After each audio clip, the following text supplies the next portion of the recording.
Hello dear students, how are you? I hope you all are doing well. So students, today we will read some sentences. I put oil in the pan. I cover my ears due to loud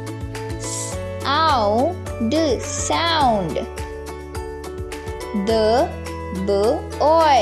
boy is playing with a